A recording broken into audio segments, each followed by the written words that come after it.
This video is made possible thanks to InVideo AI. More details coming up very soon. Europe is in serious trouble. We've already told you in loads of videos about how the old continent's economy is being wrecked by bureaucracy. Now, when we talk about Europe, we're speaking in general terms. There are countries that have done particularly badly, but there are others that have surprised us, and quite a lot. One of them is the latest European pearl, Poland. Poland is what we could call a cursed country. In little more than a century, it has been controlled by the Russian Tsars, by the Austro-Hungarian Empire, by the Prussians, by the Nazis, and also by the Communists. The latter, the Communists, were in power from the end of World War II until 1989. Throughout this period, Poland was a miserable country. Yet, as soon as the socialist regime fell and the Polish economy opened up to the rest of the world, Poland has undoubtedly been the European champion, or at least if we're talking about economic growth. As you're seeing on screen, from 1989 to 2016, the Polish economy grew at a record pace. In fact, along with Australia, it's the only OECD country to have 28 years of positive economic growth during this period. Not even the 2008 crisis was able to put its economy in the red. And this is very important for three reasons. The first is obvious, that the living standards of Poles have not only shot up, but that even today they continue to look to the future with optimism. But there's more. Poland may be an example of the path Europe could follow if it wants to get back on equal footing with the United States of America. I mean, I'm sure many of you would prefer to take Singapore, or well, the US itself, as a role model. But let's face it, the historical circumstances, the political balance, and even the culture are very different from Europe. Poland, on the other hand, is a perfectly imitable and country that's nearby. But this is not the end of the story. As we've already told you on Visualeconomik, Poland is gaining more and more influence in the geopolitics and defense of Europe. We could say that it's becoming the arsenal of the old continent, while much wealthier countries like Germany send their soldiers to do military exercises with broomsticks for lack of equipment. Poland is managing to rearm itself to the teeth without sacrificing its economy. And yes, I know what many of you are thinking. This all sounds very nice, but hasn't Poland grown so much simply because it came from being a very poor country? Well, no, not exactly. It's true that Poland was a very poor country, and that growth is easier for these countries. Even so, Bulgaria, Hungary, Romania, there were equally poor countries in the Soviet orbit that have not achieved even half the growth of Poland. What's more, if we compare the growth of several economies with respect to their GDP per capita, we see that Poland is a very clear exception, a very positive exception. So the questions are clear. What have the Poles done to have such an efficient economy? Why are they the new economic jewel of Europe? And perhaps the most important question, what can the rest of Europe learn? In this video, we're going to look at all that. But first, just a reminder that more than half of the people who watch Visualeconomik are not yet subscribed to the channel. If you like the economy, finance, international news, and understanding the economic development of various countries of the world, you just have to click on the subscribe button and then on the little bell. And that's it. You'll be instantly part of this great community. And now let's move on.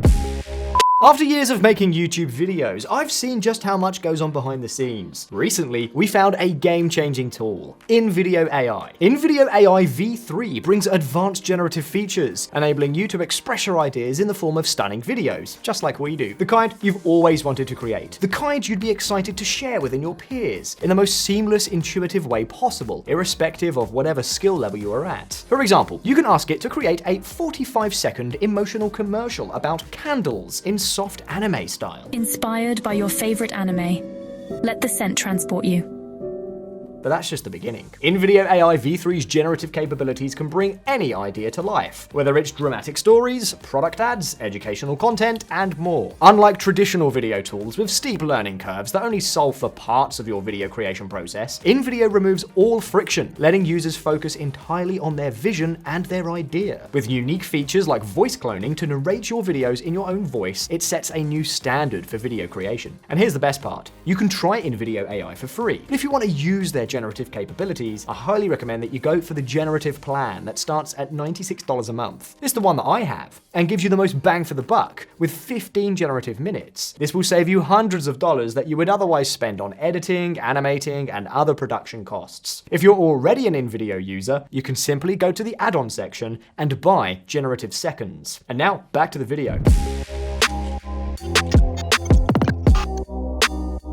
In order to understand the Polish economy today, it's essential to know how it functioned during the Soviet era. But don't worry, we won't go into too much detail. During Soviet occupation, all cultivated fields of more than 100 hectares and a proportion of the smaller ones were collectivized. Most of the private workers were expelled to work the smaller fields, and the legal private sector disappeared from the cities. And so, the Polish economy took a very clear course. Industry, industry, and more industry. State-owned industry, of course. Poland received practically free oil from the USSR, and in return, they had to pay them back with heavy industrial products. All this by means of mega factories run by politicians and bureaucrats. However, this strategy of putting all the eggs in the same basket ended up being a complete disaster. In 1988, just before the fall of the socialist regime, a Pole needed to work 18 times more hours than a West German to buy a kilo of coffee, 6.6 times more to buy a dozen eggs, and 5 times more for a litre of gasoline, which also happened to be heavily subsidized. The reason? It would take a whole video, but basically, the Poles invested a huge amount of money in factories that were more badly organized than Xavi Hernandez's Barca football club. But let me give you an example. As there was no market information such as prices, costs, or profits, since in socialism everything was controlled by the state,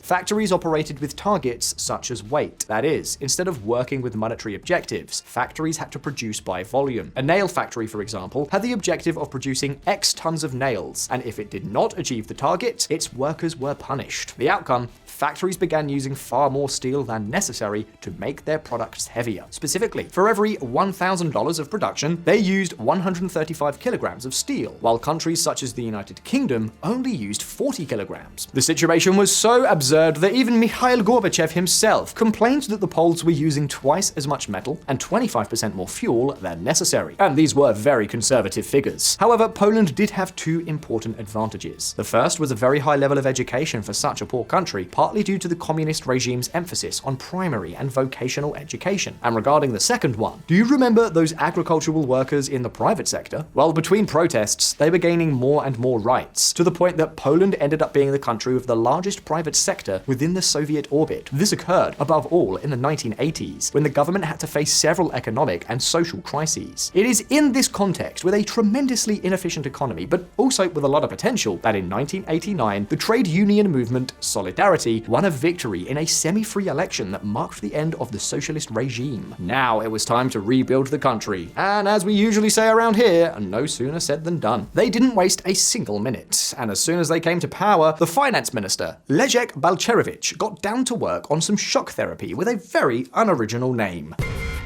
The Balcerowicz Plan. Balcerowicz had it clear. Poland had a unique window of opportunity to break with the Soviet regime. It was now or never. So he implemented his reforms as quickly as possible. His motto? It was clear. Bitter medicine is easier to take all at once than in small doses. So what was his plan? Well, it had 5 main points.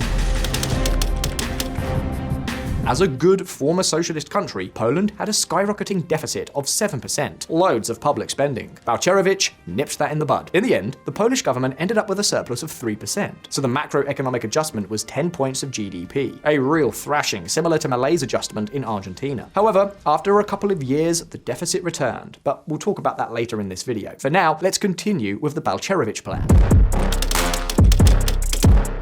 If a country has a deficit, it's bound to have inflation, and the Polish case was no different. In the first year of the reform, the price increase reached 250%, but in 1990, it was almost 600%. So to solve this problem, Balcerowicz raised interest rates to 36% per month, almost 3,000% per year. And we start crying when the Fed or the ECB raise rates to 5.5%.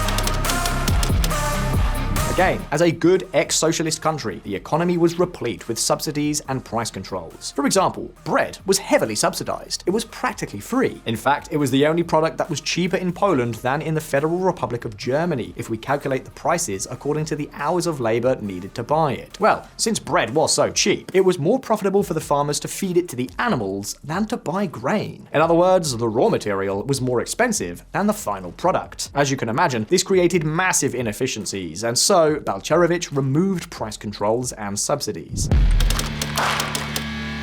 Fourth, we have to talk about the reform of the zloty, the Polish currency. First, as inflation had diminished its value, 4 zeros were eliminated. Then, a fixed exchange rate with the dollar was imposed, although this was short-lived, and was instead soon fixed to a basket of basic goods. All this, along with fiscal policies, served to curb hyperinflation in just 1 year. Of course, the exchange rate ended up falling significantly. However, be careful because this could also have been a very positive thing, although we will talk about this later on. And finally, privatizations could not be left out. In 1985, 85% of all production in Poland was state-owned, so you can imagine how many companies there were to be privatized. More than 8,500, of which 1,000 had more than 1,000 workers. Even so, the truth is that if we were to ask a Pole of that time, he would tell us that privatizations were a disaster. By 1992, only 30% of the companies that had been privatized by shares had more than 50% of their shares in private hands. And in almost all cases, we're talking about small and medium-sized companies. Privatizing large companies was a headache. In fact, something very paradoxical happened here. It was precisely at this time that the Polish workers became the real owners of the enterprises, which they managed while trying to privatize them. And of course, with all the fear of reform going wrong, do you think these workers passed reforms to improve the long-term profitability of the companies and make them sell for a higher price? Well, obviously not.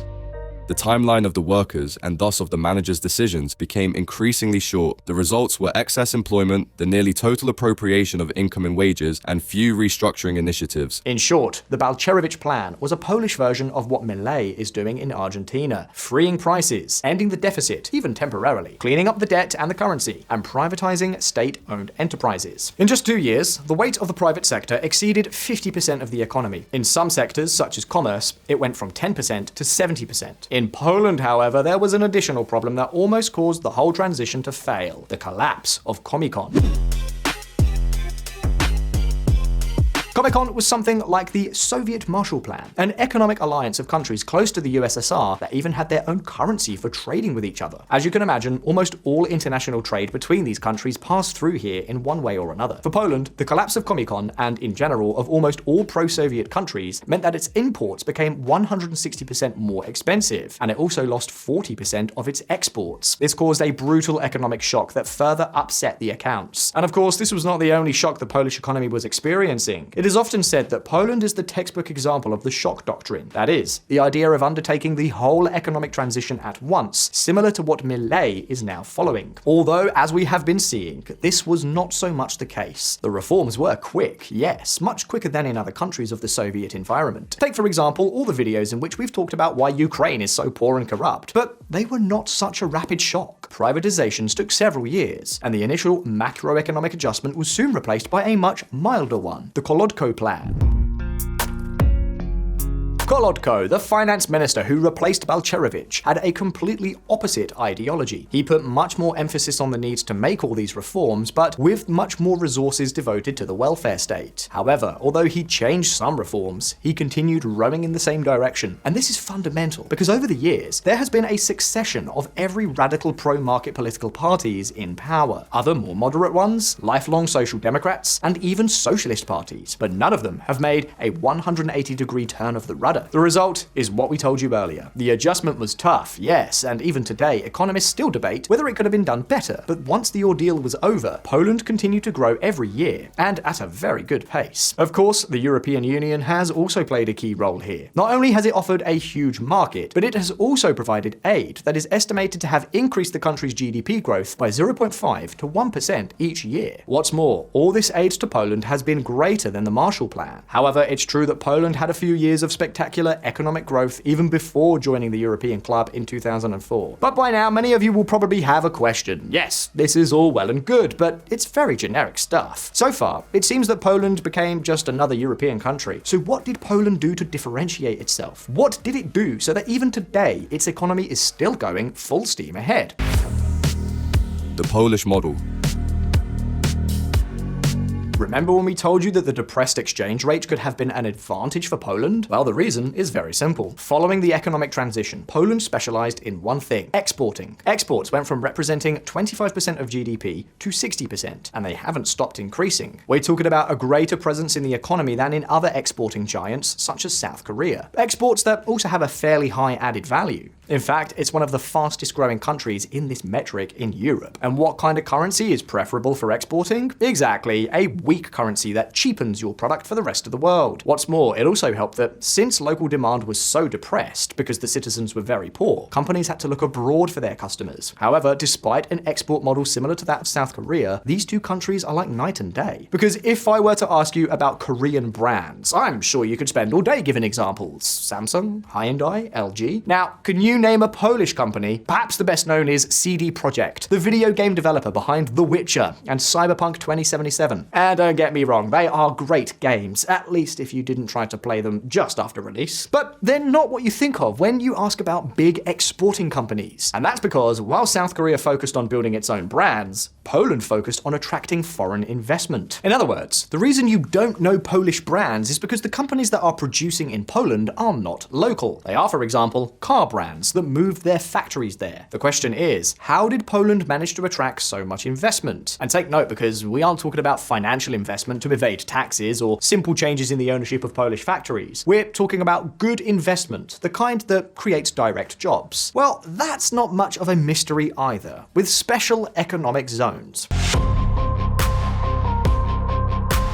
You see, following the transition, Poland had quite high taxes. The corporate tax was around 40%, which is almost double that of other countries like Estonia. On top of that, dividends were taxed at 30%, and social security contributions exceeded 40% of salary. And no, Poland was not a regulatory paradise either. Setting up a new business, for example, required 40 days of red tape. Well, reversing this was very complicated, at least politically speaking. But there was a much simpler solution: to create certain areas within the country with lower taxes, fewer regulations, a more decentralized administration, and better infrastructure. Exactly the same as China did with regions such as Shenzhen. To this day, Poland still retains 14 special zones, each with some independent subdivisions, and they are widely scattered throughout the country. Since then, they haven't stopped growing. In 2004, they occupied just 6,500 hectares, but in 2015, this figure tripled to 18,700. That's over 72 square miles. By this year, these areas have attracted 23 billion euros worth of investment, although this is most likely an underestimation. And believe me, we're talking about a very, very productive investment. Apart from generating more than 250,000 jobs, every euro of public money in the special zones generates $7 of private investment and $4 of extra public income. All this explains why Poland has become a major industrial power. And little by little, we're seeing the emergence of indigenous companies that can compete with the giants of other countries. Do you want an example? There's Solaris, the electric, hybrid, and hydrogen bus company that has a presence in more than 30 countries. All this explains why, before undertaking its reforms, Spain was 3 times richer than Poland. But today, that gap has practically closed. Now, Poland is no longer just a rich country, it's a country that is growing at an enviable rate. The real key to Poland was not just a rapid economic transition from socialism or the special zones. The most important thing, the most difficult to see happening these days, is that all governments have been rowing in the same direction.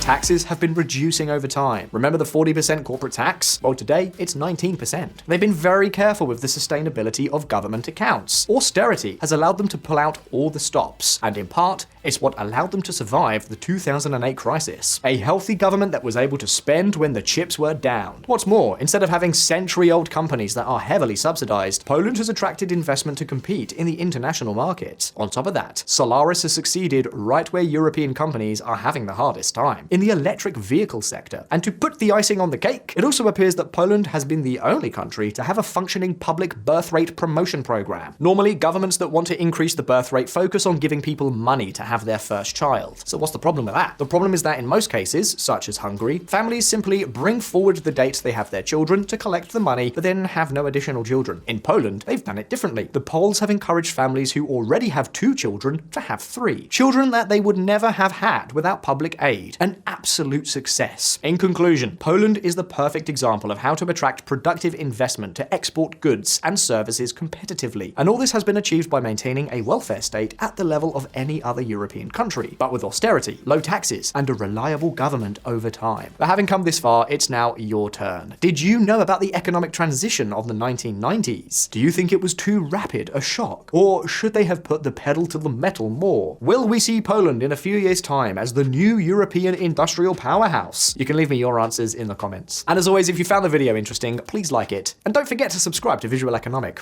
All the best, see you next time.